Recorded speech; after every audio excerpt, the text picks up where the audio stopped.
British pharma company AstraZeneca ने अपनी vaccines को लेकर यूके की अदालत के सामने कुछ खुलासे किए हैं। इस खुलासे के बाद से कोरोना की वैक्सीन लेने वाला हर इंसान सदमे में है। वैक्सीन बनाने वालों ने खुद अदालत में माना है कि कोविशील्ड नाम की वैक्सीन टीटीएस यानी थ्रोम्बोसाइटोपेनिया सिंड्रोम के साथ थ्रोम्बोसिस यानी लो प्लेटलेट्स का कारण बन सकता है। टीटीएस एक बहुत ही सीरियस कंडीशन है। एस्ट्राजेनेका की वैक्सीन लगवाने से खून के थक्के बन सकते हैं, जिससे आपको स्ट्रोक या हार्ट अटैक आ सकता है। टीटीएस के सिम्टम्स हैं जैसे सीवियर हेडेक, पेट में दर्द, पैर में सूजन, सांस लेने में तकलीफ और कुछ न्यूरोलॉजिकल सिम्टम्स भी हो सकते हैं। आपको ऐसे कोई सिम्टम्स दिखने लगे तो जल्द से जल्द हॉस्पिटल में एडमिट हो जाएं और अपनी प्लेटलेट काउंट को चेक करवाएं, उसे बैलेंस रखें। बहुत खराब कंडीशन में पहले मरीज की प्लेटलेट्स कम होती हैं, फिर खून का थक्का ब्रेन में या कहीं और भी जम सकता है, क्योंकि हमारी बॉडी में खून का थक्का जमने के लिए प्लेटलेट्स ही रिस्पॉन्सिबल होती हैं। इसके बाद स्ट्रोक से मरीज की जान चली जाती है। भारत सरकार ने गाइडलाइंस जारी की थी जिसमें लिखा था कि जिन्हें कोविड हुआ है वो ज्यादा वर्कआउट न करें, लेकिन राजू श्रीवास्तव को दिल का दौरा जिम करते वक्त पड़ जाता है। एक युवा लड़की डीजे पे डांस करते हुए गिर जाती है, उसको दिल का दौरा पड़ता है, वो उसकी मौत हो जाती है। 24 साल का एक लड़का फुटबॉल खेलते हुए हार्ट अटैक से मर गया। इतनी कम उम्र के लोगों में हार्ट अटैक वैक्सीन के बाद आम होता गया है। पिछले कुछ सालों में आपने देखा देश में एकदम से हार्ट अटैक के केसेस बढ़ने लगे, लोग जिम करते वक्त मरने लगे, रनिंग करते वक्त लोगों को स्ट्रोक आने लगा। एनसीआरबी की एक रिपोर्ट कहती है 2020 में 28,579 लोगों की मौत हार्ट अटैक से हुई। 2021 में यह संख्या कम होकर हो गई 28,413। लेकिन ऐसा क्या हुआ कि 2022 में मौत के आंकड़ों में 14% का इजाफा हो गया और संख्या बढ़कर हो गई 32,457। कोरोना काल में लोग डरे हुए थे, परेशान थे, फिर भी हार्ट अटैक से मरने वालों की संख्या कम हो रही थी। लेकिन वैक्सीन के बाद ही इसमें भारी बढ़ोतरी हो जाती है और सरकार फिर भी इसका कोई संज्ञान नहीं लेती। सरकार ढिढोरा पीट रही थी कि भारत ने वैक्सीन तैयार की है जिसे विदेशों में भी बांटा गया है। एक सवाल शायद आपके दिमाग में कभी आया हो, क्या जिस वैक्सीन को भारत की वैक्सीन कहकर लोगों की भावनाओं के साथ खिलवाड़ किया गया और अपनी तारीफें बटोरी गईं, वो वाकई में भारत की वैक्सीन थी भी या नहीं? आपके सारे सवालों के जवाब मैं इस वीडियो में लेकर आया हूं। सच तो ये है कि इस वैक्सीन को एस्ट्राजेनेका ने डेवलप किया था, जो यूके की कंपनी है। हमारे यहाँ आधार पूनावाला की फर्म ने उसका लाइसेंस खरीदा और उस पे कोविशील्ड की ब्रांडिंग करके मास प्रोडक्शन तैयार करके बेचना शुरू कर दिया। यानी जिस तरह पड़ोसी से 4 चम्मच दही मांगकर हम उससे तसला भर दही जमा लेते हैं, वैसे ही ये डेड वायरस का कल्चर एस्ट्राजेनेका से लेकर यहां उसकी क्वांटिटी बढ़ाई गई और उसे शीशियों में भरकर बेचा गया। ये कोई पाथ ब्रेकिंग टेक्नोलॉजी नहीं थी, महज एक कल्चर डेवलप किया गया था जिसे कोई भी लैब वाला आसानी से कर सकता था। सबसे दिलचस्प बात, जिस बात को लेकर भाजपा ढिढोरा पीटती रही कि मोदी जी ने पूरे विश्व को वैक्सीन देकर उदारता दिखाई है, उसकी सच्चाई यह है कि जब आधार पूनावाला एस्ट्राजेनेका से लाइसेंस खरीद रहे थे तो एस्ट्राजेनेका ने एक शर्त रखी थी कि इंडियन लैब से प्रोडक्शन का एक बड़ा हिस्सा विदेशों में एस्ट्राजेनेका के क्लाइंट के लिए भेजा जाएगा। तो अपने कॉन्ट्रैक्ट की शर्त के तहत जब यहाँ कई राज्य वैक्सीन के लिए एड़ियां रगड़ रहे थे, आधार अपनी दवा विदेश भेज रहे थे। इस सब में भारत सरकार का योगदान शून्य था। लेकिन मौका ताककर हमारे प्रधान सेवक ने भारत पूरे विश्व को वैक्सीन दे रहा है का शोर मचाकर महफिल लूट ली। इधर एस्ट्राजेनेका की सप्लाई मात्र से आधार को खास फायदा नहीं हो रहा था।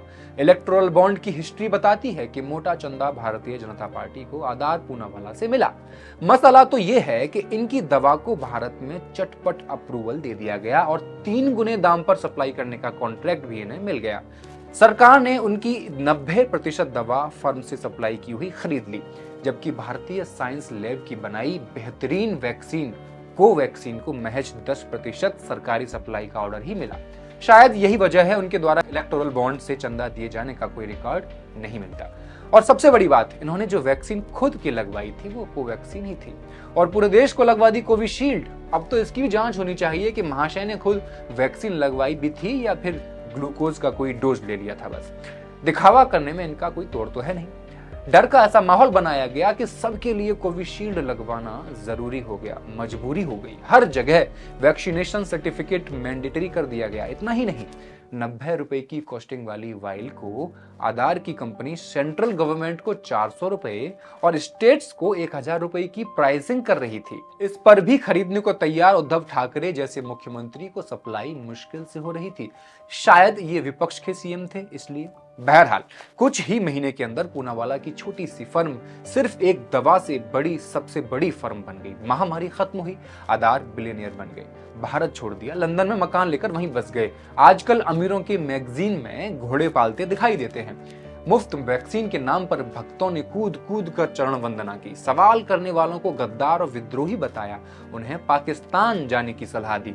जब नदियां लाशों से भरी पड़ी थीं, श्मशानों में चिमनियां पिघल रही थीं, तब भी प्रोपेगेंडा का नंगा नाच चल रहा था। क्रेडिट, पैसा, वोट सब कुछ हासिल करने के बाद आज जब इस दवा के स्लो पॉइजन होने की बात एस्ट्राजेनेका ने स्वीकार ली है तो भक्त चुप हैं। 1000 करोड़ का दावा कंपनी पर ठोका गया है तो उसमें हिस्सेदारी करने कोई आगे आ ही नहीं रहा। वो मंगलसूत्र के मुद्दे और सूरत इंदौर की तरीकों से अब नया चुनाव लड़ने में मशगूल हैं। आपके घरों में वो जहरीला सर्टिफिकेट आज भी रखा होगा। उस सर्टिफिकेट पर आपके माँ, पिता, भाई, बहन, पत्नी, पति, आपके बच्चों का नाम लिखा होगा। उसमें उनके शरीर में मौत इंजेक्ट करने की तारीख भी लिखी होगी। उस पर हिंदुस्तानियों को मौत बांटने वाले उस शख्स की खिलखिलाती तस्वीर भी होगी। वह सर्टिफिकेट खोजिए, निकालिए, वो सूरत पहचानिए, क्योंकि वो तस्वीर आधार या एस्ट्राजेनेका कंपनी के फाउंडर की नहीं है। वो उस व्यक्ति की तस्वीर है जिसने इस स्लो पॉइजन जैसी वैक्सीन को भी चुनाव में बुनाने का मौका नहीं छोड़ा। देवेंद्र फडणवीस तो कह रहे थे हम जिंदा हैं क्योंकि मोदी जी ने सबके लिए वैक्सीन उपलब्ध कराई है। जेपी नड्डा हिमाचल प्रदेश में कह रहे थे पीएम मोदी ने वैक्सीन बनाकर आपकी रक्षा की, अब बीजेपी की रक्षा करने की बारी आपकी।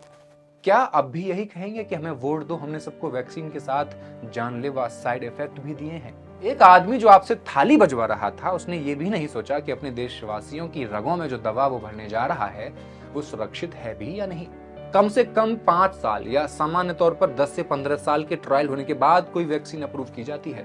जब राहुल गांधी ये बात कह रहे थे तब डॉक्टर हर्षवर्धन संसद में हंस रहे थे, कह रहे थे कांग्रेस नहीं चाह रही कोरोना इस देश से जाए। अर्जुन राम मेघवाल कह रहे थे कि भाभी जी पापड़ खाने से कोरोना नहीं होता। रामदास अठावले गाना गाकर कोरोना भगा रहे थे। ऐसे ऐसे लोगों को तो हमने सत्ता सौंप रखी है। कोरोना के दौरान देश भर में लोग डरे हुए थे। ऐसे में वैक्सीन का आना एक तरह का चमत्कार माना जा रहा था। कई राज्यों में चुनाव होने वाले थे, सरकार कोई रिस्क लेना नहीं चाह रही थी।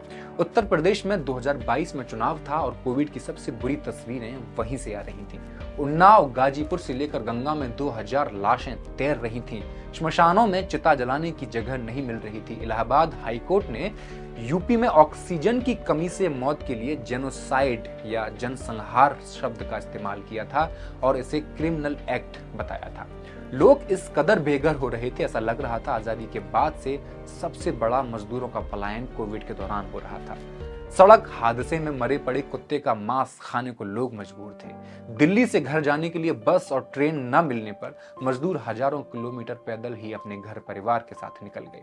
कोई पैदल था, कोई साइकिल से, कहीं ट्रकों में भरकर तो कहीं ट्रेन की पटरियों पर चलते हुए अपने घरों की तरफ पहुंच रहे थे। अस्पतालों में बेड नहीं थे, शहर खामोश पड़े थे। ये सब हो रहा था लेकिन मोदी और अमित शाह पश्चिम बंगाल में चुनावी रैलियां कर रहे थे। उनकी रैली के बाद पश्चिम बंगाल में कोविड केसेस में 2663% की ग्रोथ भी देखी गई। हर जगह पाबंदी थी लेकिन चुनाव में खचाखच भीड़ जमा हो रही थी। ऐसे में सरकार ने जल्दबाजी में लोगों को वैक्सीन देकर इस मौके को बनाने में कोई कसर नहीं छोड़ी। सरकार हर राज्य में जा जाकर चीख रही थी, हमने आपको वैक्सीन दी, आप हमें वोट देना। वैक्सीन के बदले वोट ही नहीं, सरकार ने पीएम केयर फंड भी तैयार किया। लोगों की सैलरी से बिना उनकी इच्छा के उनका पैसा काट कर पीएम केयर फंड में डाल दिया गया और लोगों ने घर में बैठे बैठे भी खूब डोनेट किया। लेकिन सरकार ने क्या कहा, भाइयों बहनों, हम पीएम केयर फंड में कितने पैसे आए हैं इसकी जानकारी किसी को नहीं देंगे, हम इसे आरटीआई से बाहर रखेंगे। ममता बनर्जी से लेकर कांग्रेस के विपक्षी नेता आरोप लगाते रहे कि ये इस सदी का सबसे बड़ा घोटाला है, इसकी ईडी जांच हो, लेकिन कोई जांच नहीं की गई। ये फंड जब शुरू किया गया तब 2019 से 20 के बीच 3076 करोड़ रुपए का दान मिला। 2020 से 21 के बीच इस फंड में 10,990 करोड़ रुपए आए, जिसमें खर्च किए गए सिर्फ 3,076 करोड़। वो भी ऐसे वेंटिलेटर लाने में खर्च किए गए जो या तो यूजलेस थे या जिन्हें इस्तेमाल करना हमें आता ही नहीं था। इस साल केवल बाकी के बचे 7,044 करोड़ रुपए कोरोना से जुड़ी सुविधाओं पर खर्च नहीं हुए। वो कहां गए कोई नहीं जानता। लोग मरते रहे कोरोना से, लोग मर रहे हैं वैक्सीन से। WHO ने कहा कि भारत में कोरोना से 47 लाख लोगों की मौत हुई, लेकिन सरकार ने कहा नहीं, 5,23,975 लोग ही भारत में मरे हैं। हमसे आंकड़े भी छुपाए गए, आपसे यह भी छुपाया गया कि इस वैक्सीन के साइड इफेक्ट भी होंगे। बड़ी अजीब बात का खुलासा हुआ कि TTS का एक लक्षण प्लेटलेट्स काउंट कम होना भी है। पिछले कुछ सालों में एक अजीब बुखार से मरने वालों की संख्या काफी बड़ी है, जहां उनका प्लेटलेट काउंट एकदम से गिर गया, लेकिन उन्हें डेंगू पॉजिटिव नहीं था। डॉक्टर डेंगू का इलाज करते रहे। साल 2022 में डेंगू या कहें लो प्लेटलेट्स के केसेस 42 लाख से भी ज्यादा थे। एस्ट्राजेनेका के खिलाफ ब्रिटेन के जेमी स्कॉट नाम के शख्स ने केस दर्ज कराया है। स्कॉट का आरोप है कि कंपनी की कोरोना वैक्सीन की वजह से वो थ्रोम्बोसाइटोपेनिया सिंड्रोम की समस्या से जूझ रहे हैं।